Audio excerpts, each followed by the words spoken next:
Hello teachers and student, नमस्कार। स्वागत है आपका हमारे यूट्यूब चैनल स्कूल चले हम में। आइए आज हम आपको बताते हैं अभी करंट में हुई अर्धवार्षिक परीक्षा 2024-25 जो कि छमाही परीक्षा थी। इसका कक्षा 5वीं का विषय गणित हिंदी माध्यम का पेपर हल सहित। तो यदि आपने चैनल को सब्सक्राइब नहीं किया है तो प्लीज़ चैनल को सब्सक्राइब ज़रूर करिए और बेल आइकन को भी प्रेस करिए ताकि हमारे और भी अन्य वीडियो आप तक पहुंच सकें। तो आइए शुरू करते हैं हम कक्षा 5वीं गणित का पेपर। तो पहला प्रश्न देख लेते हैं हम। संख्या 098 से बनी 3 अंकों की सबसे बड़ी संख्या लिखेंगे। तो इसमें क्या आ जाएगी? 098 से सबसे बड़ी संख्या, सबसे बड़ा अंक इसमें 9 है तो सबसे पहले 9 आ जाएगा, फिर 8 है तो 8 आ जाएगा, फिर 0 है तो 0। तो इसी नंबर का ऑप्शन सही हो जाएगा, 980 हो जाएगा। स्लेट के कोनों पर बनने वाला कोण होता है। तो स्लेट बच्चों आयताकार होती है तो उसमें 90 अंश का कोण बनता है। ठीक है, 90 अंश का कोण बनता है। फिर प्रश्न क्रमांक 3 है, 500 रुपये के नोट की आकृति क्या होती है? तो इसका उत्तर आ जाएगा सी नंबर का, आयताकार हो जाएगा। ठीक है, अब आते हैं प्रश्न क्रमांक 4 में, पासे में कोनों की संख्या कितनी होती है? तो पासे में कोनों की संख्या 12 होती है। ठीक है, अब आते हैं हम प्रश्न क्रमांक 5 में, अंग्रेजी वर्णमाला के वह अक्षर जो आधा घुमाने पर पहले जैसे ही दिखाई देते हैं कौन से अक्षर हैं? तो इसका उत्तर हो जाएगा हमारा बी नंबर का, ओ और एक्स होते हैं। ठीक, अब आते हैं हम प्रश्न क्रमांक 6 में, नीचे दिए गए रिक्त स्थानों की पूर्ति कीजिए वाला है, 1 अंक का क्वेश्चन है ये। प्रश्न क्रमांक 6 है, 2 डैश की माप 180 होती है। तो यहाँ पर उत्तर आ जाएगा बच्चों समकोण, है ना। आप लोग इस तरीके से समकोण लिख लीजिएगा, समकोण। ठीक, उसके बाद में हम आते हैं प्रश्न क्रमांक 7 में, अंग्रेजी वर्णमाला के एच वर्ण में डैश समकोण बनते हैं। तो कितने बनते हैं एच में? आप लोग देख लीजिए, एच बनाए अपन ने जे बड़ा, तो ये एक समकोण, फिर दूसरा समकोण, फिर तीसरा और ये चौथा। तो कितने? 4 समकोण बनते हैं। ठीक है, तो यहाँ पे उत्तर आ जाएगा 4। फिर है प्रश्न क्रमांक 8, किसी घेरे की कुल लंबाई को कहते हैं। तो घेरा क्या होता है? एक प्रकार का ये गोला होता है ना।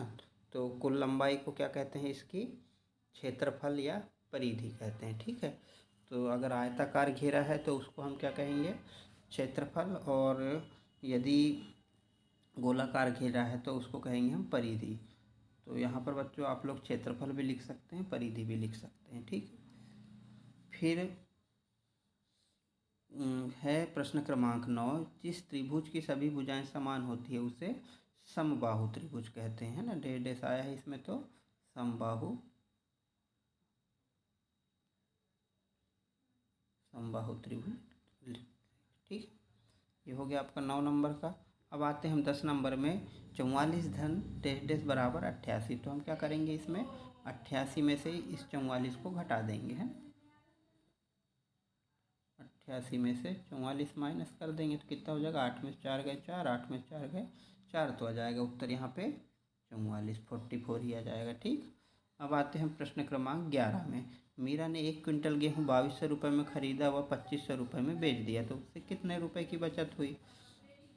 तो 2500 का ख़रीदा तो 2500,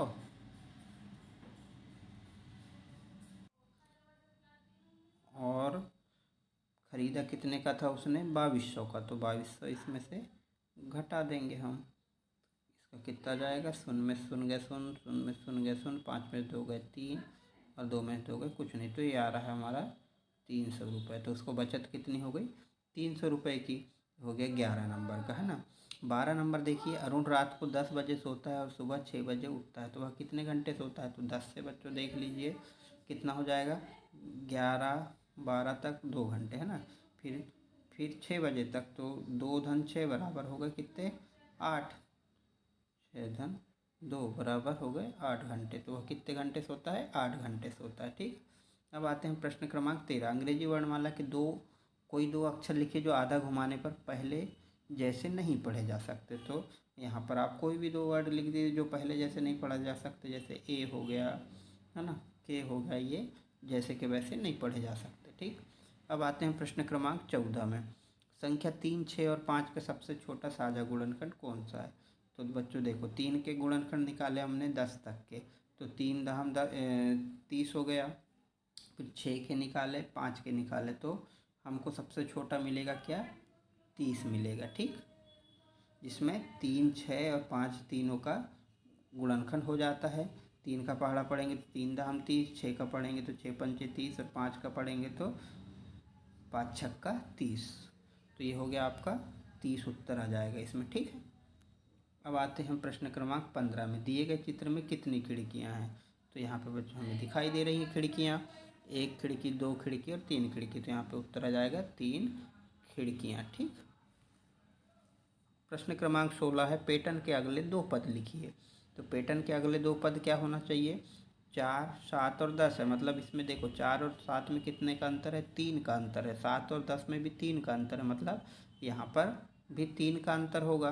तो 10 में 3 जोड़ देंगे, मतलब जुड़ते हुए चल रहा है, तो यहाँ पे हो जाएगा 13 और यहाँ पे हो जाएगा 17 हो जाएगा। ठीक, ये हो गया आपका 16। अब आते हैं प्रश्न क्रमांक 17 में। नीचे दिए गए प्रश्नों को हल कीजिए, इसके लिए 3 अंक है। ऐसा समय दिन में कई बार आता है जब घड़ी की सुइयां एक समकोण बनाती हैं, ऐसी 2 स्थितियां को बताइए। तो ऐसी 2 स्थितियां कौन कौन सी हो गई? एक हो गई 3 बजे, है ना, और दूसरी हो गई 9 बजे, है ना। तो यहाँ पे 2 स्थिति बना दीजिएगा, 3 बजे और 9 बजे। ठीक, अब आते हैं 18वें नंबर में। एक आयताकार बॉक्स की लंबाई 10 सेंटीमीटर और चौड़ाई 12 सेंटीमीटर है, तो बॉक्स का क्षेत्रफल ज्ञात कीजिए।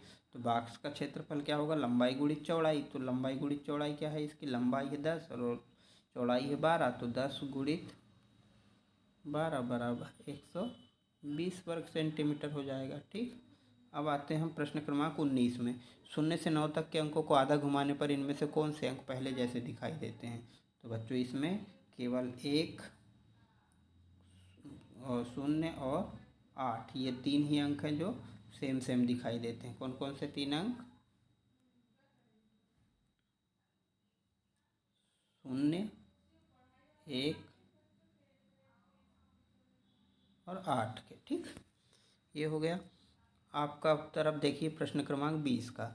खाली खाने में कौन सी संख्या लिखें कि हर खड़ी और आड़ी पंक्तियों का योग बराबर हो जाए? तो इसमें खाली अंक यहाँ पे थी एक संख्या, खाली संख्या, तो यहाँ पे हमने 38 लिखा है और यहाँ पर 44 लिखा है। तो बच्चों जोड़ लीजिए इसको, 43, 38 और 39 को 120 होता है, और इधर से भी 39, 44 और 37 को भी जोड़ेंगे हम, तो इनको भी जोड़ेंगे तो 120 होगा, ऐसे भी जोड़ेंगे तो 120 होगा, और इसको भी जोड़ेंगे तो 120 होगा। तो आप लोग जोड़कर देख लीजिएगा, ये उत्तर सही है। ठीक, अब आते हैं हम प्रश्न क्रमांक 21 में। नीचे दिए गए चित्र में कितनी खिड़कियां एवं दरवाजे हैं? लिखिए।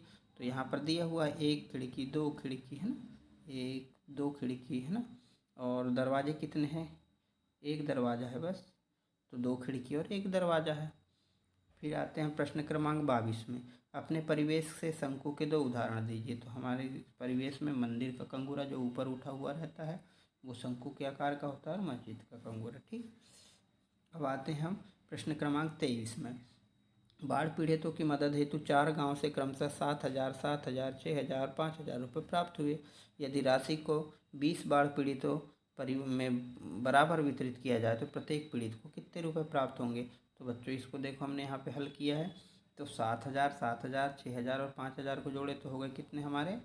25,000। तो 25,000 को 20 लोगों में बांटना है, 20 परिवारों में, तो 25,000 भागित 20 किए तो हमारा उत्तर आ गया कितना?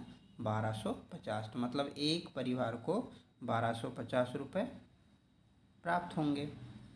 अब आते हैं प्रश्न क्रमांक 24 पे। मीना के पास 20 अंगूठियां हैं, वह कितने प्रकार से इन अंगूठियों के समूह बना सकती है?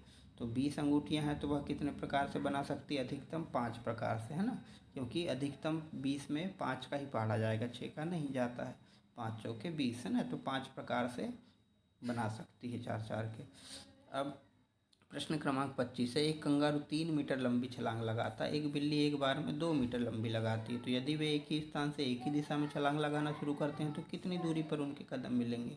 तो देखो, ये बिल्ली लगा रही 2 मीटर और ये लगा रहा है 3 मीटर, कौन? कंगारू, है ना। तो 3 का टेबल अगर पढ़ते हैं, 3 का पहाड़ा हम पढ़ते हैं, तो 3 एकम 3, 3 दूनी 6, 3 तिया 9, 3 चौके 12 है ना। 3 5 15, 3 6 18 ये हो गया। और बिल्ली 2 मीटर लगा रही तो 2 2 दूनी 4, 2 तिया 6, 2 चौके 8, 2 पंचे 10। 1 मिनट बच्चों है ना, इसको हम अच्छे से हल कर लेते हैं। 3 गुणित 3 गुणित सॉरी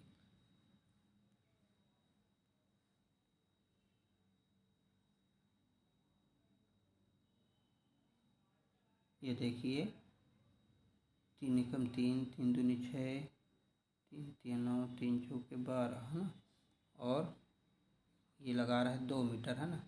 2 एकम 2, 2 दूनी 4, 2 तिया 6, 2 चौके 8, 2 पंचे 10, 2 छक्के 12, 2 सत्ते 14। तो कहाँ पे मिल रहे हैं ये? 12 में भी नहीं मिल रहे हैं ना, 12 में मिल रहे हैं ये। ठीक, इसके बाद आते हैं हम प्रश्न क्रमांक 26 में। यदि पिता की आयु 42 वर्ष है और पुत्र की वर्तमान आयु 16 वर्ष है तो 10 वर्ष बाद पिता और पुत्र की आयु क्या होगी? तो पिता की वर्तमान आयु 42 है तो उसमें 10 वर्ष जोड़ दिए तो 52 वर्ष हो गया। और पुत्र की आयु 16 वर्ष है, उसमें 10 वर्ष बाद की जोड़ दिए तो 26 वर्ष हो गया। तो 10 वर्ष बाद पिता की आयु हो जाएगी 52 वर्ष और पुत्र की आयु हो जाएगी 26 वर्ष। ये था आपका गणित का हल। यदि वीडियो आपको अच्छा लगा हो और पसंद आया हो तो चैनल को सब्सक्राइब जरूर करिए और वीडियो को लाइक करिए और शेयर करिए। बाय बाय, जय हिंद।